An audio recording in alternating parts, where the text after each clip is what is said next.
बिगड़ी बात बने नहीं लाख करो किन कोय, रहीमन फाटे दूध को मथे न मक्खन होए। मध्य प्रदेश में चाहे ओबीसी आरक्षण का मामला हो, प्रमोशन में आरक्षण हो या 70, 80, 90% सैलरी विवाद हो, सबकी कहानी रहीमदास जी के इसी दोहे के इर्द गिर्द ही घूम रही है। सरकार से लेकर हाई कोर्ट और सुप्रीम कोर्ट तक इन्हें इतना ज्यादा मथा जा चुका है और मथा जा रहा है कि तारीखों के अलावा कुछ हासिल नहीं हुआ अब तक। ओबीसी आरक्षण केस में क्या चल रहा है ये आप लगातार दासूत्र पर देख और सुन ही रहे हैं और एक दिन पहले ही हमने प्रमोशन में आरक्षण केस पर पूरी खबर विस्तार से दिखाई थी। अब आज हम 70, 80, 90% सैलरी और 3 साल के प्रोबेशन पीरियड केस की बात करेंगे। ये मामला भी मोहन सरकार के लिए बड़ा सिरदर्द बना हुआ है क्योंकि हाल ही में कर्मचारियों ने 100% वेतन की मांग लेकर हाई कोर्ट में याचिका लगाई है, जिस पर कोर्ट ने 11 विभागों को नोटिस जारी कर जवाब मांग लिया है, जो 11 अगस्त तक कोर्ट में पेश करना होगा। यानी आसार हैं कि रक्षाबंधन के बाद कोई ठोस फैसला आ सकता है। इधर सरकारी कर्मचारियों के हक की बात विधानसभा में भी गूंज रही है, जिससे ये विवाद फिर सुलगने लगा है। आखिर क्या है ये मामला, बता रहे हैं भोपाल से हमारे ब्यूरो चीफ संजय शर्मा।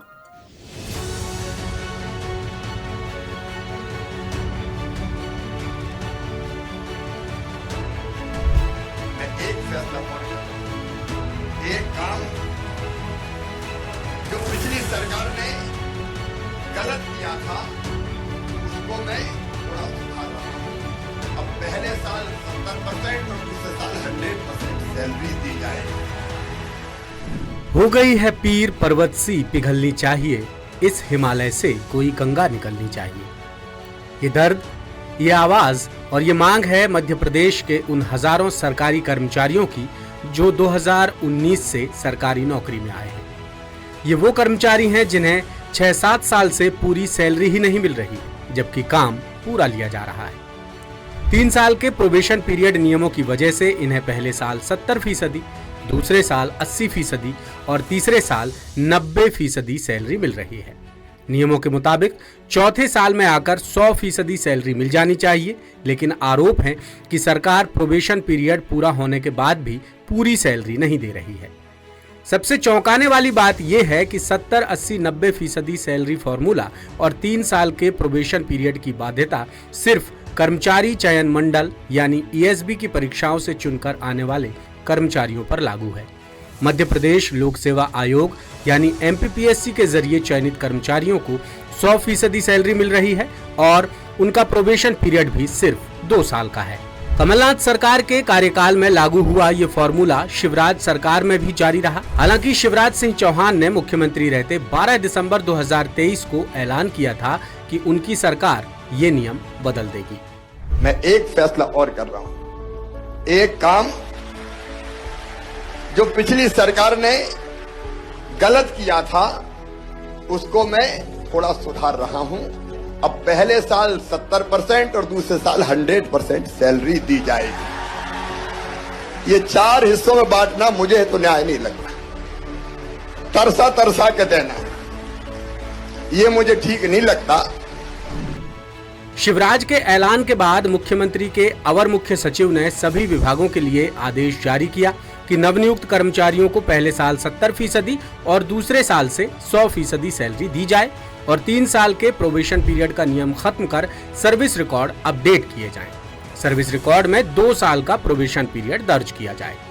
लेकिन ये आदेश आज करीब 1.5 साल बाद भी अमल में नहीं आ सका है। बार बार आवेदन, निवेदन और आंदोलन प्रदर्शन करने के बावजूद जब सरकार ने नहीं सुनी तो कर्मचारियों ने हाई कोर्ट की शरण ली।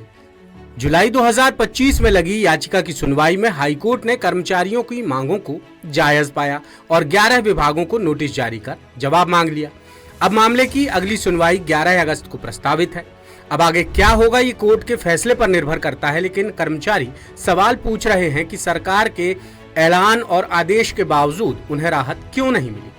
मध्य प्रदेश में कोई नियम, कायदा या कानून है या फिर नहीं। कमलनाथ शासन के द्वारा कोरोना काल में किया गया था, वो उन परिस्थितियों को किया गया था ताकि कोरोना काल के समय जिन कर्मचारियों की भर्ती हो रही थी तो उनको 70, 80, 90 विशेषकर वो दिया गया। हमारे मध्य प्रदेश में ये पहले नहीं था। जिस प्रकार से अन्य राज्यों में, छत्तीसगढ़ में नहीं है, राजस्थान में नहीं है, और हमारे खुद मध्य प्रदेश में पीएससी और ईएसबी के द्वारा जो भर्ती हो रही उसमें भी असमानता है। प्रत्येक कार्यरत कर्मचारी को समान कार्य के लिए समान वेतन दिया जाना चाहिए, किंतु वर्तमान समय में जो नवनियुक्त कर्मचारी हैं उनके लिए एक नियम लाया गया है। ये उन कर्मचारियों के लिए हितकर ना होकर अहितकर साबित हो रहा है। ये उन नवनियुक्त कर्मचारियों को मानसिक रूप से और आर्थिक रूप से प्रभावित करने के साथ ही उनकी जो कार्यशैली है उन कार्यशैली को भी प्रभावित कर रहा है। कर्मचारियों का ये मामला कागजों से होकर हाई कोर्ट और सड़कों से लेकर विधानसभा तक भी पहुंचा। भोपाल की उत्तर विधानसभा से विधायक आतिफ आरिफ अकील और मंडला की बिछिया विधानसभा से विधायक नारायण सिंह पट्टा विधानसभा में लिखित तौर पर कर्मचारियों को 100% वेतन देने की मांग कर चुके हैं। वहीं पीड़ित कर्मचारी कई बार मुख्यमंत्री डॉक्टर मोहन यादव से लेकर बाकी मंत्रियों से मुलाकात कर अपनी पीड़ा बता चुके हैं, लेकिन आज तक उनकी कहीं पर कोई सुनवाई नहीं हुई। लिहाजा कर्मचारी संगठन सरकार की नीतियों को लेकर लगातार आंदोलन करते आ रहे हैं। साथ ही कांग्रेस और बीजेपी की सरकारों पर भेदभाव करने के गंभीर आरोप भी लगा रहे हैं।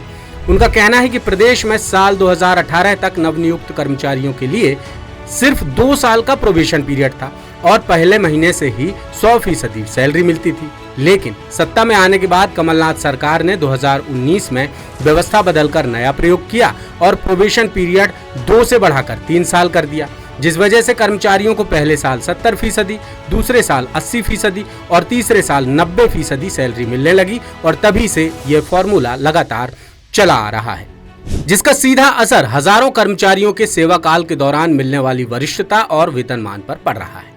सरकार की अनदेखी और भेदभाव के मद्देनजर ये कर्मचारी आखिरकार हाई कोर्ट की शरण लेने को मजबूर हो गए। उनकी याचिका की सुनवाई में कोर्ट ने मुख्य सचिव अनुराग जैन समेत 11 सरकारी विभागों के प्रमुख सचिव और 1 जिला एवं सत्र न्यायाधीश को नोटिस जारी किया है, जिस पर 11 अगस्त को सरकार को जवाब देना है। ये कर्मचारी सड़क से लेकर कोर्ट तक अपने हक की लड़ाई लड़ रहे हैं, जिसे कर्मचारी संगठनों का भी भरपूर साथ मिल रहा है। मध्य प्रदेश राज्य कर्मचारी संघ ने हाल ही में मुख्यमंत्री डॉक्टर मोहन यादव को चिट्ठी भी लिखी है, जिसमें एमपीपीएससी और एमपीईएसबी के जरिए समान ग्रेड पे पर होने वाली नियुक्तियों में सैलरी और प्रोबेशन पीरियड की विसंगति पर गंभीर सवाल उठाए गए हैं। कर्मचारियों का कहना है कि एमपीपीएससी ने जुलाई में ट्रांसपोर्ट सब इंस्पेक्टर की भर्ती शुरू की है, जो 2800 रुपए ग्रेड पे वाला पद है। इसमें नौकरी के पहले महीने से ही 100% सैलरी मिलेगी और प्रोबेशन पीरियड भी सिर्फ 2 साल का है। लेकिन एमपीईएसबी के जरिए होने वाली माध्यमिक शिक्षक भर्ती का ग्रेड पे 3200 रुपए और उच्च माध्यमिक शिक्षक भर्ती का ग्रेड पे 3600 रुपए है। लेकिन इनका प्रोबेशन पीरियड 3 साल है और सैलरी का फॉर्मूला भी 70, 80, 90% वाला है। यानी सबकी भर्ती सरकारी सिस्टम में ही हो रही है, लेकिन नियम अलग अलग है। अब ये भेदभाव नहीं तो और क्या है? इसमें एक भेदभाव ये किया गया कि पीएससी को इससे दायरे से बाहर रखा गया। अब सेम ग्रेड पेपर अगर किसी मतलब अभ्यर्थी का चयन अगर कर्मचारी चयन मंडल के द्वारा हो रहा है तो उसकी 70-80%, 90% वाला क्राइटेरिया फॉलो करते हुए उसकी सैलरी डिडक्ट होगी। लेकिन जो पीएससी से सिलेक्ट हो रहे हैं उनके लिए पूरा वेतनमान है और उनकी परिवीक्षा अवधि भी 2 साल है। तो ये मतलब विसंगति क्यों नवनियुक्त कर्मचारियों के साथ? मैं आपको बताना चाहूँगा कि जैसे बहुत से कर्मचारी ऐसे हैं जो अपने घर से 1000 किलोमीटर 800 किलोमीटर दूर हैं, वो कार्य तो पूरा कर रहे हैं। अब वर्तमान स्थिति में देखा जाए तो जो पुराने मतलब कर्मचारी हैं उनके रिटायरमेंट के बाद में उनका अतिरिक्त चार्ज भी दिया जा रहा है। अब जैसे मैं हूँ, अगर मुझे 3 सेंटर का अतिरिक्त चार्ज है, लेकिन उस चार्ज के होने के बाद भी मुझे जो है ना वेतन जो मिल रही है वो मूल वेतन से भी कम होकर के दी जा रही है। तो ये तो सर गलत है। जब हम कर्मचारी प्रदेश स्तर पर पूरा काम करते हैं, कभी कभी हमसे अतिरिक्त काम भी करवाया जाता है। हम कर्मचारियों को 70, 80 या 90% वेतन क्यों दिया जाता है? जब हम पूरा काम करते हैं तो हमें वेतन भी हमारा पूरा मिलना चाहिए। हम सभी कर्मचारियों की तरफ से 100% वेतन की मांग रखते हैं। कुल मिलाकर ये कर्मचारी सरकार और सरकारी मशीनरी के आश्वासन और घोषणाओं के भूल भुलैया में उलझ कर रह गए हैं। सितंबर 2023 में तत्कालीन वित्त मंत्री जगदीश देवड़ा ने भी वित्त विभाग के एसीएस को 70, 80, 90% सैलरी फॉर्मूला और प्रोबेशन पीरियड के नियम बदलने के आदेश दिए थे, लेकिन विभाग ने नहीं सुनी। यानी मुख्यमंत्री की घोषणा समेत वित्त मंत्री और मुख्यमंत्री कार्यालय के निर्देश आदेश के बावजूद सरकारी मशीनरी आज तक रोड़ा अटकाए बैठा है, जिसका सीधा असर हजारों कर्मचारियों और उनके परिवार पर पड़ रहा है।